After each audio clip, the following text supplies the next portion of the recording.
प्रतिज्ञा करेंगे। महासचिव महोदया। जी महोदया, सुश्री आरती मेनारिया जो राजस्थान के चित्तौड़गढ़ संसदीय क्षेत्र से निर्वाचित हुई है, अब शपथ ग्रहण अथवा प्रतिज्ञा करें। सुश्री आरती मेनारिया।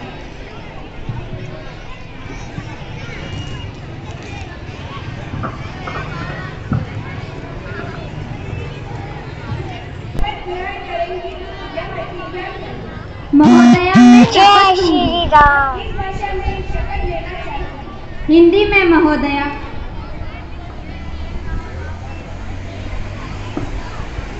मैं सुश्री आरती मेनारिया जो युवा संसद की लोकसभा की सदस्य निर्वाचित हुई हूँ, ईश्वर की शपथ लेती हूँ कि मैं विधि द्वारा स्थापित भारत के संविधान के प्रति श्रद्धा और निष्ठा रखूंगी, देश की प्रभुसत्ता और एकता बनाए रखूंगी तथा जिस पद को मैं ग्रहण करने वाली हूँ उसके कर्तव्यों का श्रद्धापूर्वक निर्वहन करूंगी।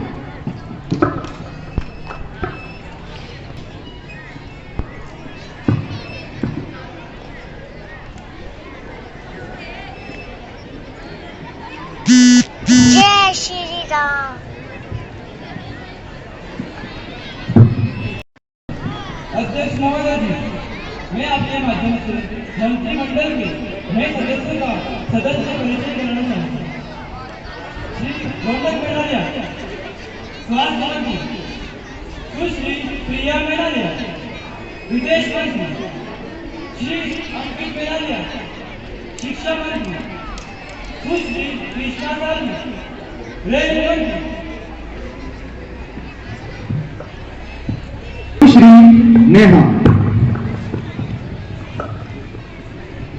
माननीय अध्यक्ष महोदय जी, मैं आपके माध्यम से सरकार में बैठे हुए माननीय शिक्षा मंत्री से यह प्रश्न पूछना चाहती हूँ कि आपकी सरकार ने शिक्षा के क्षेत्र में सुधार के लिए कौन कौन से ठोस कदम उठाए हैं और आपकी सरकार इस दिशा में क्या प्रयास कर रही है? माननीय मंत्री जी।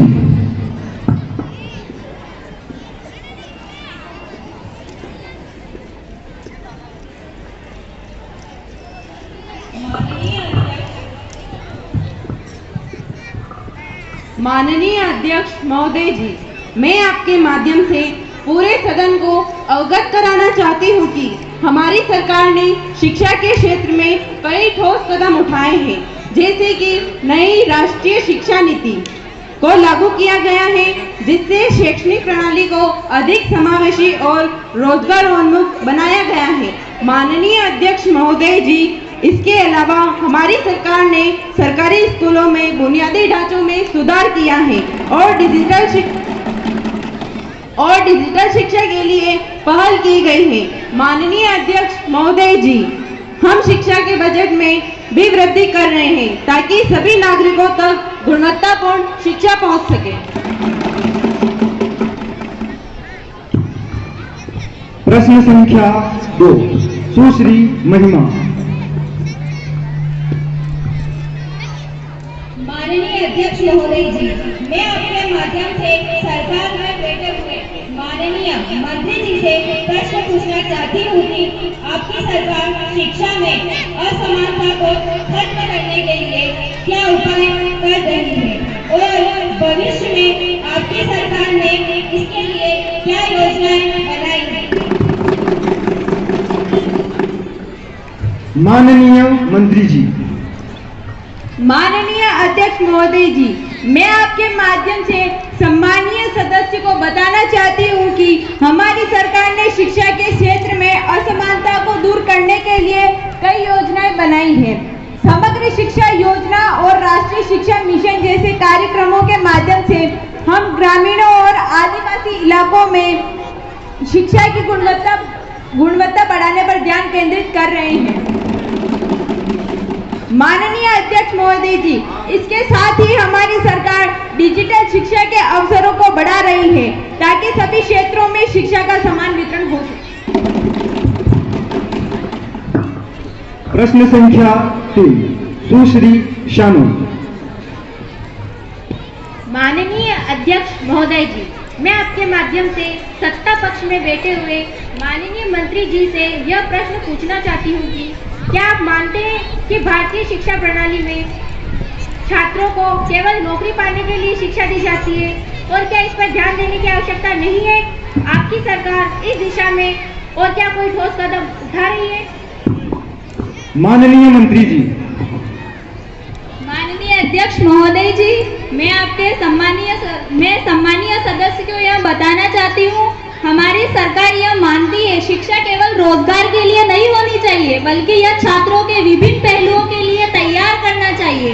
माननीय अध्यक्ष महोदय जी, नई शिक्षा नीति का उद्देश्य छात्रों को रचनात्मक सोच समस्या का हल करने की क्षमता और नेतृत्व कौशल विकसित करने पर ध्यान केंद्रित करना है ताकि वे न केवल नौकरी पा सके बल्कि राष्ट्र निर्माण में सक्रिय रूप से अपना योगदान दे सके।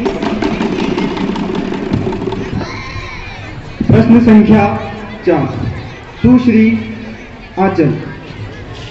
माननीय अध्यक्ष महोदय जी, मैं आपके माध्यम से सत्ता पक्ष में बैठे हुए माननीय मंत्री जी से यह प्रश्न पूछना चाहती हूँ, आपकी सरकार ने शिक्षा के क्षेत्र में क्या क्या कदम उठाए हैं जिससे शिक्षा का स्तर और रोजगार के अवसर बेहतर हो सके? माननीय मंत्री जी। माननीय अध्यक्ष महोदय जी, मैं आपके माध्यम से सदन को यह अवगत कराना चाहती हूँ कि हमारी सरकार ने शिक्षा के क्षेत्र में कई सुधार किए हैं ताकि छात्रों को न केवल अच्छी शिक्षा मिले बल्कि रोजगार के अवसर भी बढ़े। अध्यक्ष महोदय जी, हमारी सरकार ने स्कूलों को सेंटर ऑफ एक्सीलेंस के रूप में विकसित करने के लिए पीएम श्री योजना, प्रधानमंत्री कौशल विकास योजना और स्वदेशी उद्यमिता योजनाओं के माध्यम से हम युवाओं को व्यावसायिक शिक्षा और कौशल प्रदान कर रहे हैं। आप इन बातों से सदन को गुमराह नहीं कर सकते। आपने धरातल पर कौन से कार्य किए हैं मंत्री जी, इनके बारे में बताइए। माननीय अध्यक्ष महोदय जी, मैं आपके माध्यम से अपने विद्वान साथी को यह तथ्य अवगत कराना चाहती हूँ कि हमारी सरकार ने अटल टिंकरिंग लैब, डिजिटल शिक्षा और इंटरनेट कनेक्टिविटी के माध्यम से युवाओं को रोजगार और व्यवसायिक प्रशिक्षण के अवसर धरातल पर उपलब्ध कराए हैं।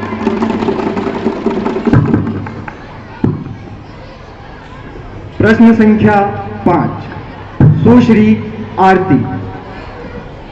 माननीय अध्यक्ष महोदय, मैं आपके माध्यम से कहना चाहती हूँ कि सोच को बदलो सितारे बदल जाएंगे, सोच को बदलो सितारे बदल जाएंगे, नजरों को बदलो नजारे बदल जाएंगे। कश्तियाँ बदलने से कुछ नहीं होता माननीय मंत्री जी, दिशाओं को बदलो, किनारे अपने आप बदल जाएंगे। माननीय अध्यक्ष महोदय, मैं आपके माध्यम से माननीय मंत्री जी से प्रश्न पूछना चाहती हूँ कि क्या शिक्षा का बजट पर्याप्त है, खासकर ग्रामीण और पिछड़े क्षेत्रों के लिए जो आपकी सरकार ने शिक्षा के लिए दिया है? माननीय स्वास्थ्य मंत्री जी। माननीय अध्यक्ष महोदय जी, मैं आपके माध्यम से सदन को यह अवगत कराना चाहता हूं कि हमारी सरकार ने शिक्षा के लिए बजट आवंटन बढ़ाने की दिशा में निरंतर काम कर रही है। माननीय अध्यक्ष महोदय जी, हमारी सरकार ने राष्ट्रीय शिक्षा नीति 2020 के तहत शिक्षा के बजट में वृद्धि की है और विशेष ध्यान ग्रामीण और पिछड़े क्षेत्रों में। माननीय अध्यक्ष महोदय जी, इसके साथ ही हमारी सरकार ने विभिन्न योजनाएं जैसे स्वयं प्रतिकृत ऑनलाइन शिक्षा के जरिए हम शिक्षा का प्रसार कर रहे हैं।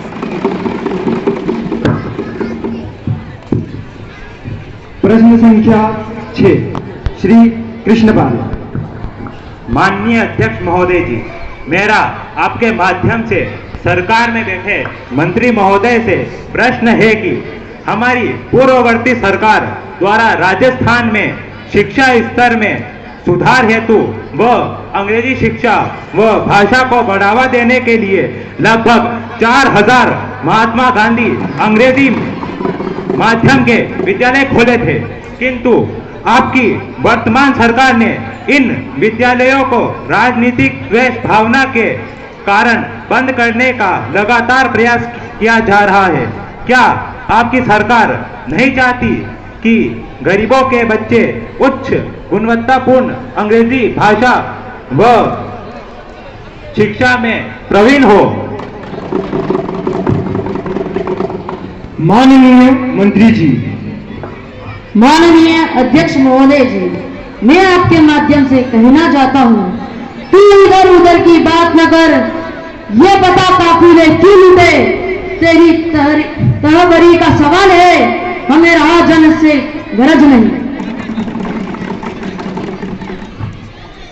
माननीय अध्यक्ष महोदय जी, मैं आपके माध्यम से सदन व मेरे प्रत्यक्ष विपक्षी के विद्वान साथियों से यह अवगत कराना चाहता हूं कि हमारी सरकार किसी भी राजनीतिक द्वेष और भावना से कार्य न कर छात्र हित को सर्वोपरि मानकर कार्य कर रही है।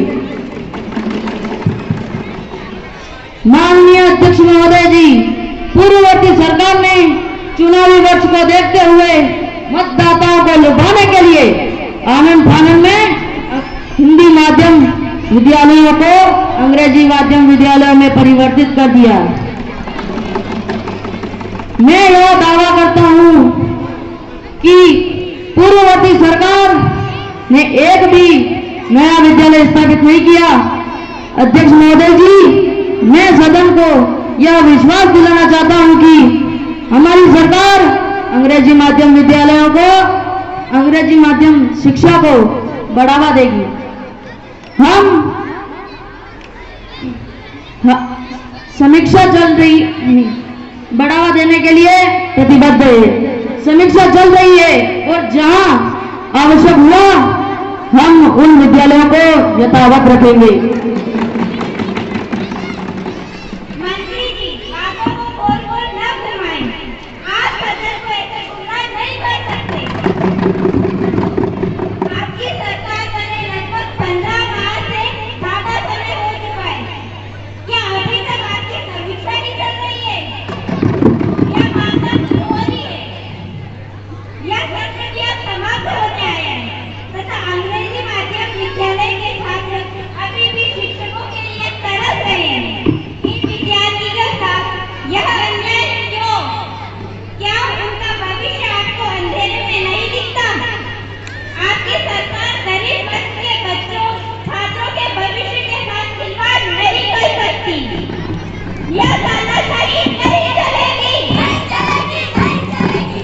आपको जवाब देना होगा मंत्री महोदय। आप ऐसा अपना पल्लू नहीं झाड़ सकते। यह आप कैसे बात कर सकते हैं?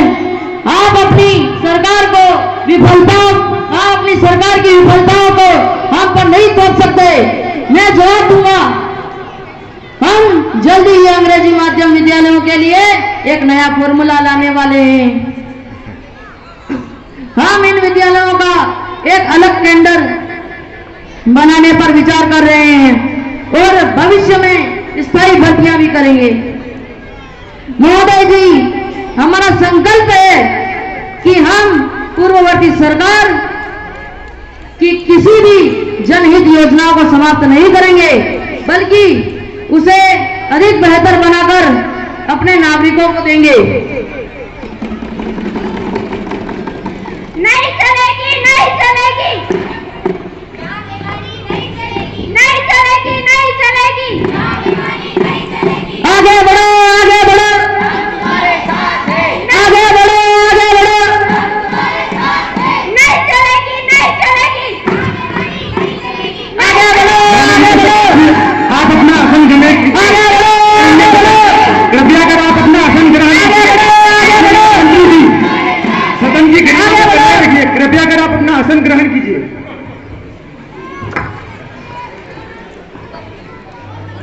माननीय सदस्यगण एवं माननीय मंत्रीगण, आप सदन की गरिमा को एवं आसन की गरिमा को बनाए रखिए। आज की इस कार्यवाही को 2 घंटे के लिए यहीं स्थगित किया जाता है।